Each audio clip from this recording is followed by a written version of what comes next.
Up next, we have a very interesting session that is starting by Mr. Michael Renzon. He's the group CEO and co-founder from Inquba from South Africa. He's going to be talking on from journey mapping to journey management, evolution of customer experience. Before I give the digital stage to Michael, I would like to give a short introduction about him. Michael Renzon is an entrepreneur and visionary and the driving force behind highly successful internet technology content and customer experience companies. He's an endeavor entrepreneur, the leading high-impact entrepreneurship movement around the world, and was named the most promising entrepreneur of Entrepreneur Organization in 2006. Michael's thought leadership in customer experience and customer journey management has been adopted by leading companies around the world who use Inquba's analyst-rated customer journey SaaS platform and methodology to drive their customer experience transformation and customer journey optimization.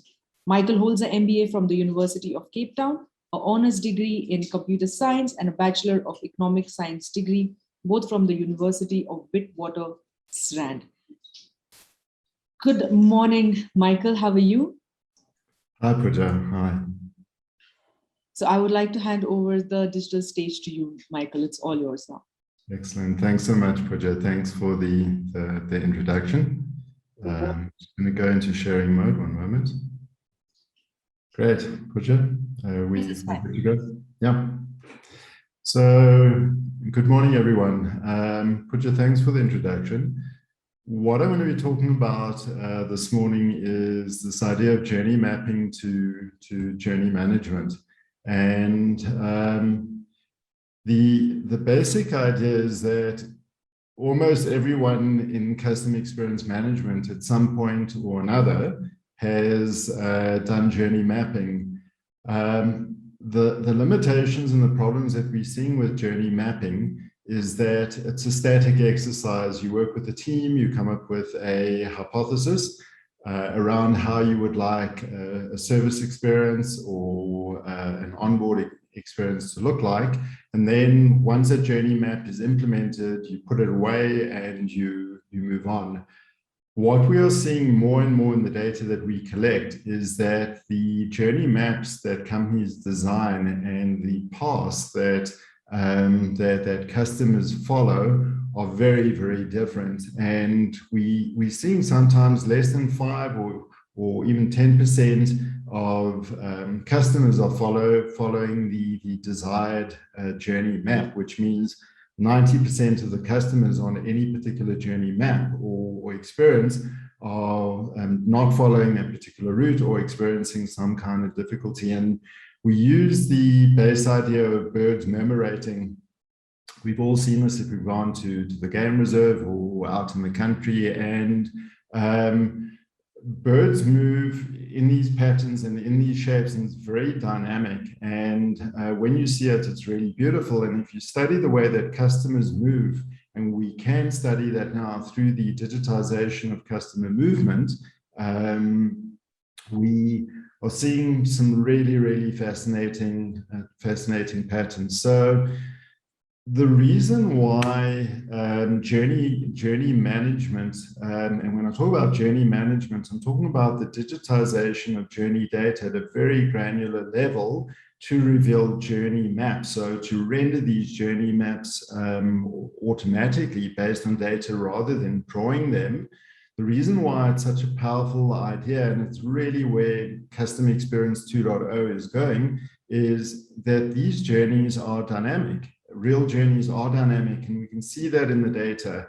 If we add nudges, if we add interventions, if we do this almost in real time or in real time, we see customers taking different routes in real time as they actually move through these particular journeys. So the range of use cases when we are able to digitize data at a vast scale, and when I'm talking about a vast scale, I'm talking about how these journeys flow, what it looks like if you move it, if you manage and you're viewing a journey from a customer moving through the digital assets of an organization, if it's their online service, or if it's an app, through to their call centers. when we're able to visualize and manage these particular journeys, it opens up a range of use cases, and we're finding that the technique of journey management is highly impactful. In banks that we work with, we've been able to achieve between 80 to 120%, for example, in credit card onboarding using these particular techniques. So the use cases range from things to like acquisition, things like conversion. If we want to be able to move customers through, let's say it's onboarding, but we want to convert them to the point that they're actually using an app or doing something. And then the other core use cases are around retention. Retention is really complex exercise, and we need to know at which point in a particular journey people kind of start experiencing difficulty, and how many iterations or what is the time frame for people before they eventually say, well, I'm not going to be with this organization anymore, or I'm going to drop off on an acquisition journey. So the questions that we want to answer within journey management are very goal-oriented. So it's different to a customer experience program. We typically set hard goals and hard ROIs, and these are the kind of questions. So I'm going to move through these things in sequence and show you how, using a 5-step methodology that Inquba has developed, that is supported by our Journey SaaS platform, how we're able to answer these particular questions and how we're able to get to this endpoint. So the first questions are, where are people going, and did they get to where they're going? And we call this step 1 of the methodology, which is discovering real journeys. And the way we do this is we work with the customer, and we work out what the journey permutations are. And different to journey mapping, we're not looking for the perfect journey, we're looking for all the permutations. So where do drop-offs happen? Where does latency happen? How do people move? It could be a digital journey, but if they drop off and they move into the call center, what happens at that particular point? So the first thing is we want to design the journey, and then we want to digitize it. And when I say digitize it, we find that data point where it sits in the organization. It could be in their web environment, and then we'd use something like Google Tag Manager to bring that data in, or it could be in their call center, and we would use CDP software, or we'd use flat files to be able to put that data into the journey. So everything that you see in this first stage is rendered. It's a rendered journey rather than a hand-paced journey. In step 1, the other thing that we do is we set goals, and we set drop-off points. And the next thing we want to do is we want to see, well, where do people go? And we want to measure this idea of value delivery. And if customers are dropping off at a particular point, rather than ask a broad set of questions about the experience, we really want to know the thickness of the line shows us how many customers are dropping off at that particular point. And the thing we want to know is, well, why? What happened at that particular point in the journey to make that customer drop off? And we've developed something called a value model, which is a basic idea, but a very powerful idea, where we ask the customer a simple question: why did you drop off at that point in the journey? And then we categorize the answer using unstructured text analytics into themes, things like value, features or functionality, or the experience was too difficult, or the brand, which is symbolic, the brand let me down. And we organize the responses for any particular journey line into that point. Next thing we do is, once we overlay the voice of the customer against the journey, or the value model from the voice of the customer against the journey, we want to do drop-off goal analysis. And we can choose any journey path. We can choose a journey path that is a successful journey path, or we can use a journey path, for example, up here is a drop-off, and over here is a channel switch from online, and then there's recursion that happened at this particular point, and we can see the drop-off. And what we want to see as we go through the analytics is, well, what was a goal completion? What was a drop-off? What was in progressed, and the software allows us to do that. We can take a look and see what is the drop-off channel, what is the drop-off duration, and what is the drop-off segment. So down to a particular segment, and we then launch the value model at that particular segment, and we can find out the drop-off reason for people who dropped off that journey at that point. Next thing we want to do is, now we know the reason that group of people dropped off, and we want to move into orchestration. So what kind of help do they need? That's step 4 of the methodology, and we have a range of interventions that we work with customers. Some of them are interactive texting or WhatsApp, or breakout to a call center agent or callback, or it could be a process change that happens behind the scenes to fix that particular drop-off point. And we design the drop-off intervention strategies, and the beauty of Journey as a technology and as a methodology is that when we do this, we're able to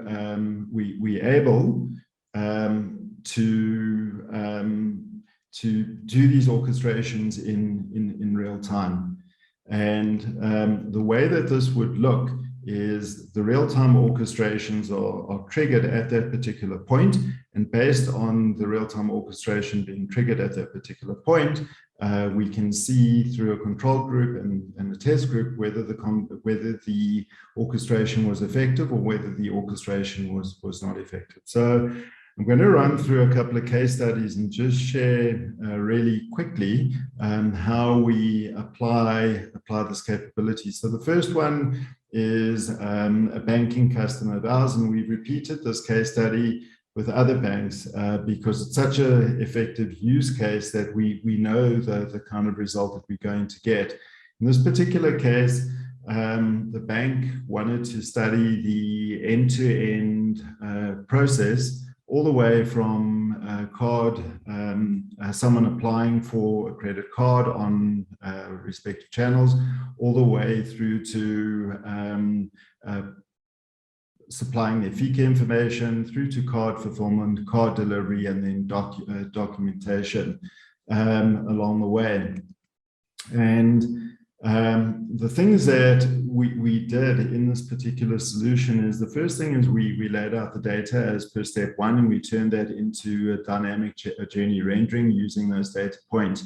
We were able to identify what those real journey points are, and we then applied the insights. So we send micro surveys that they look like dialogues to customers as they move through that part of the journey, and if they're getting stuck. And we are then able to develop highly personalized contextual communications to those customers to nudge them to the next point, or break them out to a particular agent.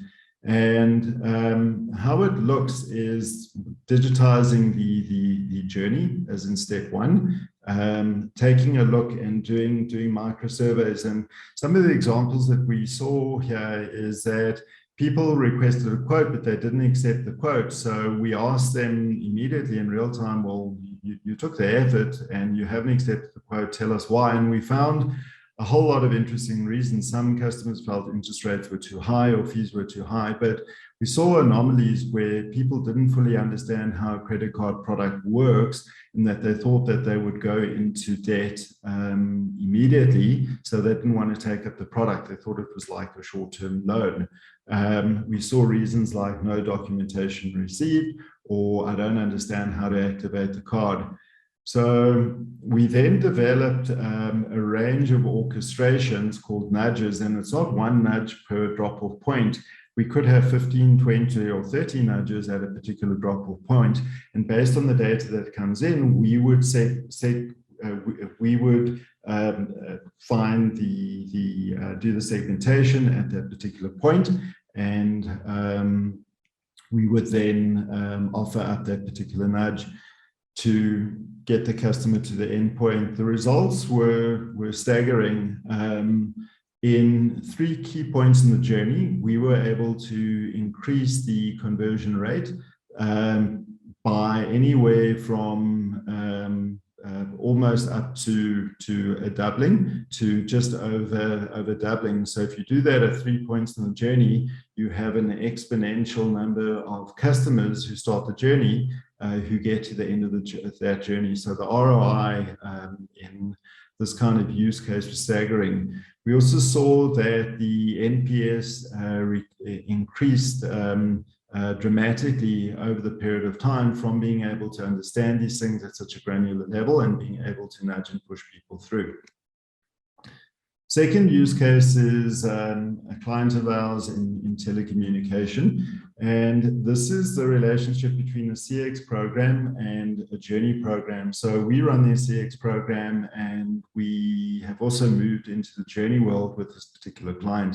And what we saw from the CX data is that there were a lot of issues around around servicing, but our client was unable to pinpoint them, and we needed far more granular data. So the way we approached this is we used design thinking. That was the first step. And we said, in the ideal world, what would happen around being able to deliver this kind of service experience?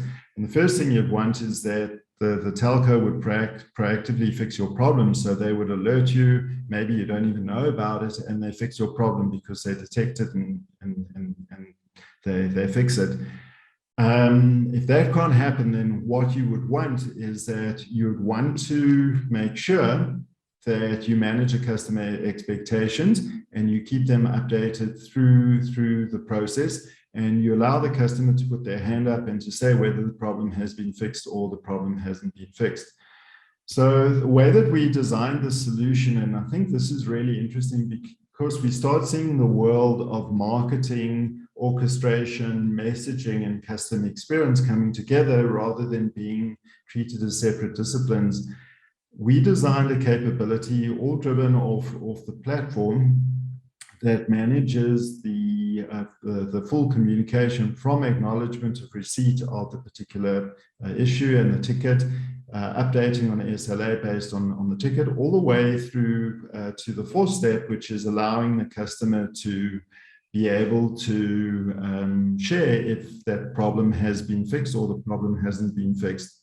And the way that we do this is, if the problem hasn't been fixed, we allow the customer to engage and say, well, it hasn't been fixed. And that gives us a range of analytics, which are pretty unique. So we blend the analytics, and we then able to analyze exactly, and we're getting 100% sample rate in this case because everyone goes through this particular process. What are the reasons that, or what are the kinds of problems that are not being fixed during or through first call resolution?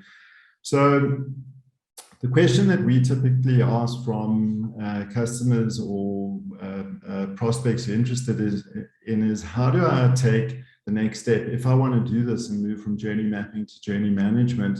And we designed something called Journey Accelerator. And the way we do it is we do a pre and post kind of review of what those journey maps look like. We set up a 2-hour virtual session, and we go through all of those things. So mapping the customer journey, taking a look and making sure that the data is there to support the journeys, and quantifying the ROI, and really packaging it really nicely for the customer to be able to do their internal selling and answer those particular questions to be able to formulate a particular journey mapping to journey management engagement. So that is the end of my presentation session, and I'll hand back to Pooja.